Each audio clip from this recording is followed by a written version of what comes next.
আসসালামু আলাইকুম। Doctor Faisal Kamal, general laparoscopic surgeon, কর্মরত আছি বাংলাদেশ মেডিকেল বিশ্ববিদ্যালয়। সাবেক পিজি হাসপাতাল নিয়ে আপনারা সবচেয়ে বেশি জেনে থাকবেন। যাই হোক, একটা ঘটনা শেয়ার করি আপনাদের সাথে। ঘটনাটি হচ্ছে একটা ওর 55 ইয়ার্স ওল্ড ফিমেল, 55 বছরের মহিলা। তো হঠাৎ করে আমাদের এএমজেড হসপিটালে সাম্প্রতিক সময়ে ভর্তি হয়েছে এবং সেটা রাতের বেলা এবং আমাদের মেডিসিন প্যানেলের আন্ডারে ভর্তি হয়। সো হওয়ার পরে আসলে আমি রেফারেল একটা কল পাই। কল পাওয়ার পরে রোগীটি দেখতে যাই।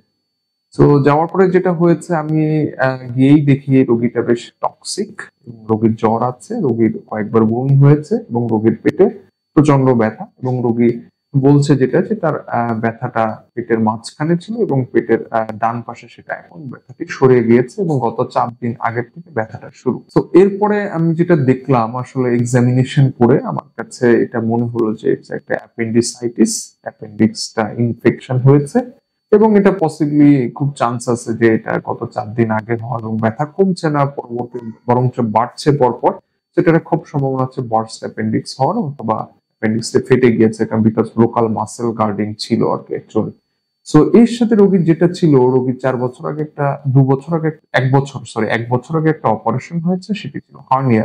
নাভির দিকে একটা হার্নিয়া ছিল, সে একটা লোকাল হসপিটালে করেছে এবং সেখানে দেখা গেল যে হার্নিয়াটি আবার চলে এসছে। আমি এবং আসলে অপারেশন করেছেন তিনি কিভাবে অপারেশন করেছেন I don't know. Basically hernia operation actually এরকম একটা বয়স্ক মানুষ প্লাস হচ্ছে রোগীটা আসলে ওবেস ছিল অনেক এবং এই ধরনের মানুষের ক্ষেত্রে অপারেশন হার্নিয়া অ্যাকচুয়ালি মেশ ছাড়া আসলে কখনোই সম্ভব নয় এবং এটা কখনোই ভালো হবে না এবং সেটাই হয়েছে। তিনি করেছেন, তিনি সেলাই করে করেছেন এবং 1 বছরের মধ্যে আবার হার্নিয়াটি অ্যাপিয়ার করেছে। তো যাই হোক, যেটা বলছিলাম যে সে এর আগে একটা সরকারি হাসপাতালে ভর্তি হয় 4 দিন আগে। সেখানে তারা অ্যাসেসমেন্ট করে এবং তারা পরামর্শ দিয়েছিল আসলে সার্জারি, কিন্তু রোগী আসলে গার্ডিয়ান সেখান থেকে চলে আসে এবং অপারেশন করে নাই। জানি না, হয়তোবা তাদের ভালো লাগে নাই বা তারা হয়তোবা পরামর্শটা গ্রহণ করে নাই, বাট তাদের পরামর্শ দিয়েছিল সার্জারি। তো এরপরে আমার কাছে যখন আসে আমি দেখলাম ইমিডিয়েট সার্জারি ডিসিশন নিলাম এবং they are convinced enough to do surgery এবং তারা কনভিন্সড হয়েছিল এবং সেক্ষেত্রে তাদের কথা ছিল হার্নিয়াটি আসলে কি করব। সো অ্যাপেন্ডিক্স তো গেলাম। সো আমার পরামর্শ ছিল যে অ্যাপেন্ডিক্স আসলে একটা কন্টামিনেটেড সার্জারি, অ্যাকচুয়ালি এখানে অনেক ইনফেকশন বা জীবাণু থাকে।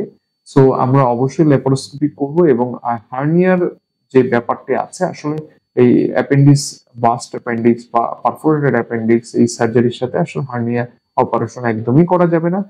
কারণ হচ্ছে এখানে আমি যখনই মেশ দিব তখন মেশে একটা ইনফেকশন হবে এবং রোগীর জন্য সেটা আসলে খুব ভয়ঙ্কর পরিণতি হবে। সো সেক্ষেত্রে আমরা যেটা অপশন দিলাম তাকে যে হ্যাঁ ঠিক আছে, আমরা হার্নিয়ার পোর্ট দিয়ে আসলে অপারেশনটা শুরু করব এবং ওইটা দিয়ে আমরা সাকসেসফুল অ্যাপেন্ডিসেক্টমিটা করলাম এবং যেটা দেখা গেল আসলে অ্যাপেন্ডিক্স একেবারে ইনফেকশনে পচে গিয়েছে এবং বার্স্ট হয়ে আছে এবং চতুর্দিকে অ্যাবসেস হয়ে আছে। আমি কিছু ফটো এখানে শেয়ার করছি, এটা আপনারা দেখলেই বুঝতে পারবেন এবং অ্যাপেন্ডিক্স তো অপারেশন সুন্দরভাবেই হলো সম্পূর্ণভাবে এবং আমরা বেশ ক্লিন করে ওয়াশ করে দিয়ে আসলাম এবং যেটা হলো যে হার্নিয়াটা আমরা আসলে হার্নিয়াটা একটু ওপেন করে আসলে হার্নিয়াটা রিপেয়ার করে দিলাম সেলাই করে এবং ওনাকে বলাই ছিল যে হার্নিয়াটি আসলে এটা সেলাই করে দিলে আবার যে হওয়ার চান্স আছে, বাট এই মুহূর্তে আসলে ওনার জন্য এটাই বেস্ট, এটা ছাড়া কিছু করার নাই। ইন ফিউচার যদি আবার দেখা যায় হার্নিয়া, তাহলে আমরা এটা আবার অপারেশন করে দিব, বাট এই মুহূর্তে মেশ দেওয়া যাবে না।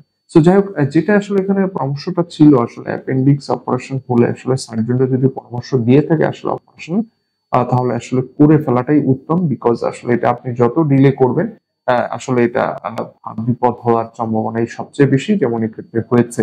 তো কিছু অ্যাপেন্ডিক্স আছে যেগুলো আনকমপ্লিকেটেড, সেক্ষেত্রে আমরা ওষুধ দিলে এটা ভালো হয়ে যায় এবং সেটা আমরা অবজার্ভ করতে পারি। তবে যাদের রিপিটেড অ্যাটাক হচ্ছে, বারবার হচ্ছে, সেক্ষেত্রে আসলে ওয়েট করাটা কারণে আমার কাছে মনে হয়। সো ধন্যবাদ সবাইকে, ভালো থাকবেন, একটু সতর্ক থাকবেন, আর কোনো সমস্যা হলে অবশ্যই যোগাযোগ করবেন। আসসালামু আলাইকুম।